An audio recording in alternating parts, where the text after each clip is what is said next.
Alfredo Jiménez, fiscal, y después vendrá el magistrado juez.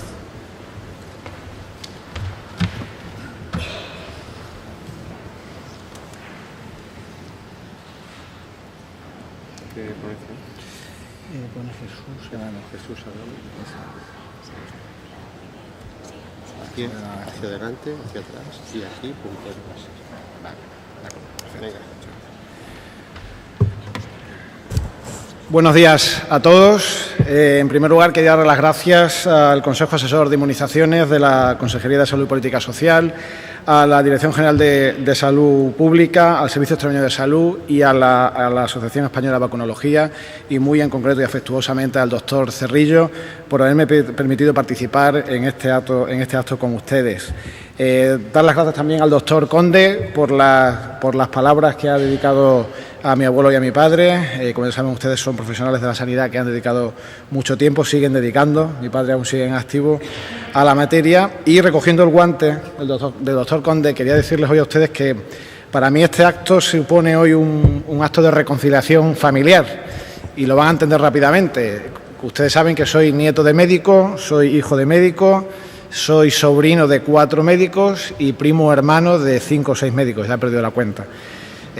Imagínense ustedes cuando llegué a mi casa un día y dije que no iba a estudiar medicina y que quería estudiar Derecho. Bueno, aquello supuso una hecatombe,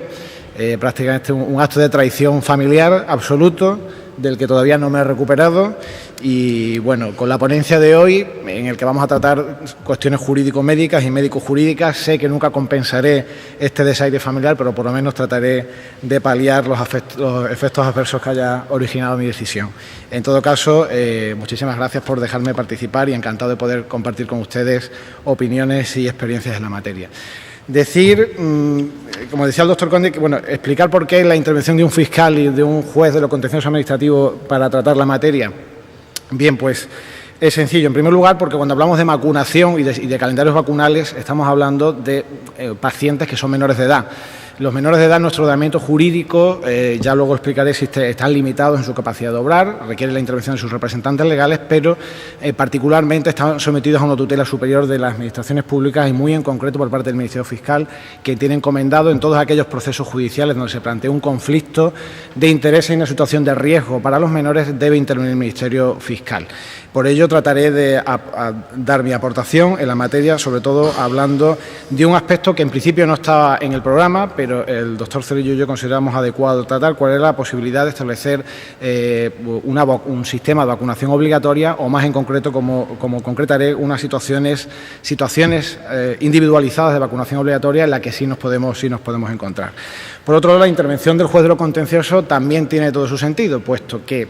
cuando nos encontremos ante situaciones de conflicto en las que sea necesario acudir a la autoridad judicial para establecer unas posibles situaciones de vacunación obligatoria a las que aludiré, es el juzgado de lo contencioso administrativo el que en primera instancia será el competente para tramitar estas medidas, y ya el juez de lo contencioso, Jesús Adame, luego lo explicará, sin perjuicio de que también ante situaciones de urgencia se puede acudir ante el juzgado de guardia. Y además su intervención es necesaria porque en supuestos de negligencia que puedan darse en materia tanto de la gestión del tratamiento como del consentimiento informado, que luego también el juez explicará, todas esas demandas o recursos contenciosos administrativos en materia de responsabilidad patrimonial son los juzgados de los contenciosos administrativos los que tratan la materia, y por ello él con mucho mejor conocimiento que yo podrá abordarlo. Decir como premisa que Jesús y yo no pretendemos realizar una exposición exhaustiva sobre la materia, puesto que la materia es muy compleja, son muchísimos los supuestos que pueden plantearse y muy variadas las soluciones, y tan solo pretendemos realizar una aproximación general a la problemática, tratando de incidir en los aspectos que consideramos más importantes desde el punto de vista médico-sanitario, por ser de aplicación más inmediata y de mayor trascendencia.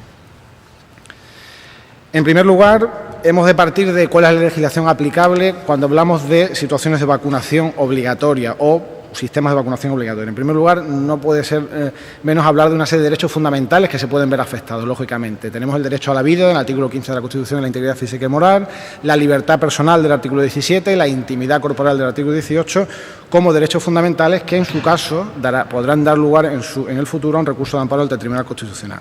Sin embargo, el derecho a la salud no está recogido como un derecho fundamental como tal. Está recogido en los principios rectores de la política social y económica en el artículo 43, donde ya se establece la competencia de los poderes públicos para tutelar la salud pública a través de medidas preventivas. Ya se habla de prevención como un fin primordial de la salud pública. Y establecido que la ley establecerá los derechos y deberes de todos al respecto. La ley que ha regulado o ha desarrollado este derecho a la salud ha sido, como ustedes saben, la Ley General de Sanidad del año 86, donde también se va a incidir en los fines orientativos de la salud pública,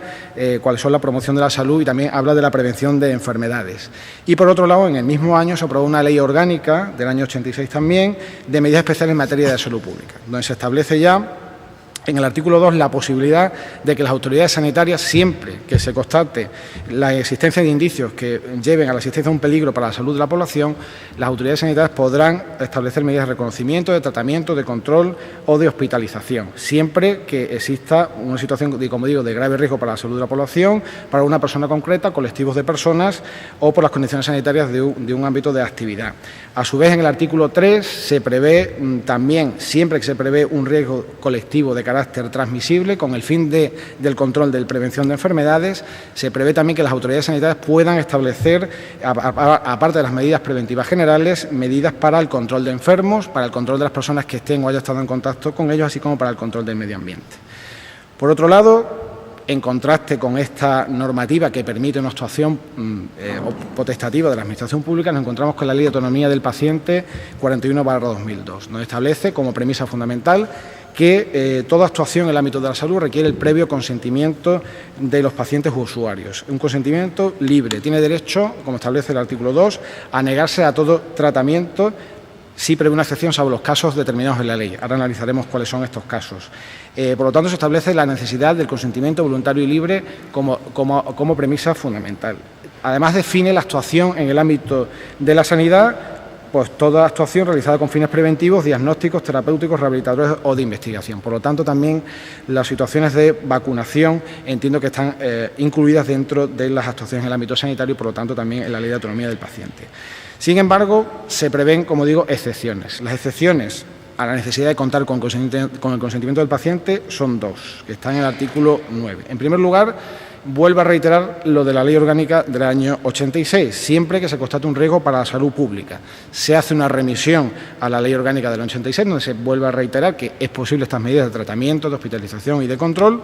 y además se establece la posibilidad de establecer incluso internamientos obligatorios de personas, eso sí, matiza claramente que es previa autorización judicial. Y también otra excepción, no será necesario el consentimiento del paciente, luego analizaré también cuando exista un grave riesgo inminente frente a la vida, la integridad física o psíquica del mismo y no sea posible contar con su consentimiento. Por lo tanto, desde esta perspectiva nos encontramos por un lado con un conflicto de intereses. Nos encontramos, por un lado, con un derecho fundamental, una serie de derechos fundamentales a la vida, la integridad física y moral, derecho a la salud, derecho a la autonomía del paciente, por lo tanto, el derecho a negarse a todo tratamiento o actuación médica como previsión fundamental y, por otro lado, nos encontramos con límites a este derecho individual fundamental cuando se genere un riesgo colectivo, como dice la ley, cuando se genere un peligro para la salud de la población o riesgo para la salud pública. Por lo tanto, en principio, como premisa general, hay que establecer que los sistemas o los calendarios vacunales son de carácter voluntario, sin perjuicio de que excepcionalmente puedan ceder. Ahora analizaremos los supuestos ante situaciones de urgencia y necesidad. Estos planteamientos han sido analizados por el Tribunal Constitucional en distintas sentencias, como la 154/2002, la 120/1992, 37/2001, donde se establece, analiza la autonomía del paciente, entendiéndolo como un derecho a la libertad personal, como un ejercicio de la autodeterminación sobre el sustrato corporal, más allá del derecho a la vida o del derecho a la salud. Por lo tanto, entiende que existe este derecho a decidir sobre su propio cuerpo, a negarse un tratamiento, incluso un deber general de abstención de actuaciones médicas, si establece, salvo los supuestos constitucionalmente previstos. También se habla en estas sentencias del atentado a la integridad física y moral que supondría aplicar un tratamiento médico en contra de la voluntad de una persona, pero vuelve a decir, salvo los supuestos previstos en la ley. Y además, el Tribunal Supremo también ha analizado el consentimiento informado en sentencias 3-2001, 447/2001, donde se establece que se entiende que es un derecho fundamental. Una de las aportaciones más novedosas, el consentimiento informado, el derecho a la autonomía del paciente, en materia de derechos humanos, como un derecho fundamental relacionado con el derecho a la vida, a la integridad física y moral, y sería hablar lo mismo que el Tribunal Constitucional como un derecho a la autodisposición sobre el propio cuerpo. Por lo tanto, habría que concluir que, aunque ciertamente el establecimiento de los calendarios vacunales ha sido la medida preventiva de salud pública más eficaz a lo largo de la historia, consiguiendo erradicar enfermedades como la viruela o la poliomielitis, incluso reducir drásticamente los efectos de otras como el sarampión o la rubeola, hay que decir que con la legislación vigente y el grado de inmunidad alcanzado en el territorio nacional, en principio, como digo,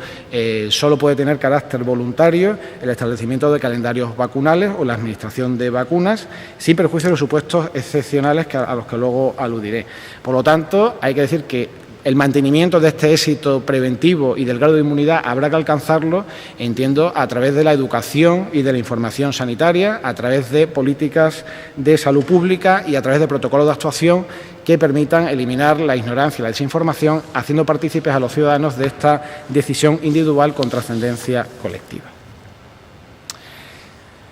Bien, vamos a analizar a continuación los supuestos concretos de vacunación obligatoria que entiendo tienen lugar y son posibles en nuestro ordenamiento jurídico. En primer lugar, por riesgo colectivo y, en segundo lugar, por riesgo individual. Por riesgo colectivo ya hemos analizado la Ley 41/2002 de Autonomía del Paciente, la Ley Orgánica de Medidas en materia de salud pública del año 86, donde, como digo, permiten que el derecho individual a la autodeterminación sobre el propio cuerpo pueda ceder cuando hay bienes jurídicos colectivos en conflicto. Si se pone en riesgo, y así se acredita sanitariamente, la salud de la población o la salud pública, entiendo que tendrá que ceder este derecho individual y podrán adoptarse las medidas que prevé la ley orgánica, como digo, de tratamiento, de hospitalización, de control, incluso de internamiento obligatorio de personas. Esta situación, como digo, de riesgo colectivo y de posibilidad de imponer situaciones de vacunación obligatoria, fue analizada por el Tribunal Constitucional en la sentencia 27 de junio de 1990, donde parte de la premisa de que no es posible, como regla general, utilizar la fuerza física para imponer a una persona en contra de su voluntad un tratamiento médico, salvo que sea necesario salvaguardar el interés social y el orden público, eso sí, previa autorización y previa intervención judicial, estableciendo 5 requisitos que serían necesarios para poder imponer estas situaciones de vacunación obligatoria. En primer lugar, que exista un fin constitucionalmente legítimo, es decir, como digo, que haya una preponderancia de interés entre un riesgo individual y un riesgo colectivo. En segundo lugar, que exista una autorización judicial, la autorización judicial que sea motivada, fundamentada y razonada, temporal, que tenga un criterio temporal y que exista una norma legal de cobertura. Aquí, lógicamente, tenemos la Ley 41/2002 y la Ley Orgánica del año 86. En todo caso, además, estableciendo esta sentencia que cuando sean supuestos de intervenciones graves tendrá que ser un personal médico especializado para la administración de estas intervenciones. Esta situación fue analizada también por el Tribunal Europeo de Derechos Humanos en el caso Winterberg con criterios análogos a la sentencia del Tribunal Constitucional que acabo de aludir. Por lo tanto, de esta manera, el riesgo para la salud pública que podría llevar a una cesión del derecho individual serían situaciones de brotes epidémicos que permitirían, como digo, la actuación imperativa de la Administración. En nuestra historia hemos tenido situaciones en las que se han dado ya situaciones de vacunación obligatoria colectiva, algunas situaciones preconstitucionales, como la viruela en el año 1921, la difteria de 1943, y otras situaciones que se han planteado incluso posteriormente a la Constitución y con la normativa legal que acabo de aludir. Hubo un brote de sarampión, como ustedes sabrán, en la ciudad de Granada en octubre y noviembre de 2010. Se estableció por la Junta de Andalucía, la Consejería de Salud, una vacunación obligatoria por este brote de sarampión. Hubo una negativa de una serie de padres a que a sus hijos se les administrara esta vacuna y hubo que judicializar la situación. Se acudió al juzgado de lo contencioso administrativo número 5 de Granada, quien autorizó por auto la medida, analizando esta legislación que acabo de mencionar, estableciendo una ponderación de bienes jurídicos en conflicto, constatando que efectivamente existía un riesgo colectivo por la extensión de la enfermedad, entendió que este riesgo colectivo era superior y debería ceder frente al derecho individual a la elección del sustrato corporal y más aún de los padres sobre los menores. Por lo tanto, y analizando datos de la OMS, la CDC y la Organización Panamericana de la Salud, las situaciones epidémicas que entiendo que podrían plantearse de un riesgo potencial para la salud, aunque lógicamente ante pequeños colectivos y circunstancias muy especiales, serían un brote epidémico de Haemophilus influenza serotipo B, de neumonía o de sarampión. por lo que dicha circunstancia justificaría, en caso de oposición, una vacunación obligatoria colectiva de la antimúfilos influenza del serotipo B, de la triple vírica o de la neumonocócica, eso sí, acudiendo a la autoridad judicial para establecer, como digo, sistemas de reconocimiento, tratamiento, hospitalización e incluso internamiento de personas. En segundo lugar, hablaré de las situaciones de vacunación obligatoria que pueden plantearse por riesgo individual. El primero ya lo hemos analizado, que está en la Ley 41/2002 de autonomía del paciente, cuando no sea posible contar con el consentimiento del paciente y existe un riesgo grave frente a la salud o la integridad física o psíquica. Lógicamente, en supuesto lógico, el médico, el sanitario, actuado por la Lex Artis, tendrá que salvaguardar la vida y la integridad física, incluso ante situaciones de imposibilidad comunicativa o de inconsciencia, entendido que es el bien jurídico preponderante, incluso aunque hipotéticamente pudiera lesionar su derecho fundamental a la autodeterminación de su propio cuerpo, lo que vendría justificado por causas de exclusión de la responsabilidad, que incluso prevé el Código Penal, de obrar en el ejercicio legítimo del derecho, en el cumplimiento de un deber, o obrar movido por un estado de necesidad, es decir, porque sea necesario, incluso infringiendo un derecho ajeno, salvaguardar un bien jurídico superior, como no puede ser de otra manera, la vida o la integridad física. Otro supuesto que nos podemos encontrar, y este sí que les afecta más directamente, son los supuestos de los menores de edad. Los menores de edad a los que lógicamente afectan todos los calendarios vacunales. Hay que decir que los menores de edad, nuestro ordenamiento jurídico, tienen capacidad jurídica, es decir, pueden ser titulares de derechos y obligaciones, pero no tienen capacidad de obrar, es decir, no pueden ejercitarlos en motu propio. Necesitan la asistencia de sus representantes legales, que serán sus padres o tutores. Pero esto hay que ponerlo, enmarcarlo dentro de una tutela superior que ejerce el Estado sobre los menores por encima incluso de sus propios progenitores, como así establece la Ley Orgánica 1/96 de Protección Jurídica del Menor, donde establece ya la intervención de los poderes públicos, también del Ministerio Fiscal, como digo, para ejercer esta tutela superior sobre los menores. Hay que decir que, aunque no tienen capacidad de obrar como regla general, sí hay ámbitos de capacidad de obrar de los menores que pueden ejercitar por sí mismos. De hecho, el artículo 162 del Código Civil excluye de la representación de los padres los derechos de la personalidad, entre los que estaría lógicamente la integridad, tanto sus manifestaciones físicas y espirituales. Incluso la Ley de Protección Jurídica del Menor establece que las interpretaciones en materia de capacidad de obrar, de limitaciones de capacidad de obrar de los menores, deben interpretarse de manera restrictiva, es decir, existe un criterio extensivo a reconocer capacidad de obrar a los menores. Incluso en nuestro ordenamiento jurídico encontramos distintos preceptos que así se lo otorgan. Pueden otorgar testamentos, capitulaciones matrimoniales, contraer matrimonio a partir de los 14 años, obtener la mayoría de edad laboral. Por lo tanto, podemos encontrarnos con una serie de conflictos entre la salud, la integridad física del menor y la de sus progenitores. En ambos casos habrá que entender que ni unos ni otros, cuando esté en riesgo su vida o su integridad o su salud, podrán tomar la decisión, porque, como digo, por encima de todo está el interés superior del menor y esta tutela superior que ejerce el Estado sobre los propios representantes legales. Esta circunstancia ha sido prevista ya en la Ley de Autonomía del Paciente, en el artículo 9.3, donde prevé la posibilidad de obtener el consentimiento por representación, donde se establece que, en primer lugar, habrá que acudir a los representantes legales cuando estemos ante un incapacitado legalmente, y por otro lado se habla de los menores. Pero los menores establece un matiz. Establece que en principio habrá que acudir a los representantes legales cuando el menor de edad, dice, no sea capaz ni intelectual ni emocionalmente de comprender el alcance de la intervención. Es una expresión muy genérica que luego interpretaré. Por otro lado, dice que el menor, aunque no sea capaz intelectual ni emocionalmente, debe ser oído siempre que sea mayor de 12 años. Y por otro lado, establece que no cabe el consentimiento por representación cuando sean menores de 16 y 17 años. Es decir, que se entiende que los mayores de 16 y 17 años y los emancipados, como así establece, tienen una mayoría de edad sanitaria para poder decidir por sí mismos cuándo quieren recibir una actuación médica. El supuesto finaliza que en situaciones de grave riesgo... Finalizando, Alfredo, por favor. Sí, en todo caso debe tenerse en cuenta la opinión de los padres.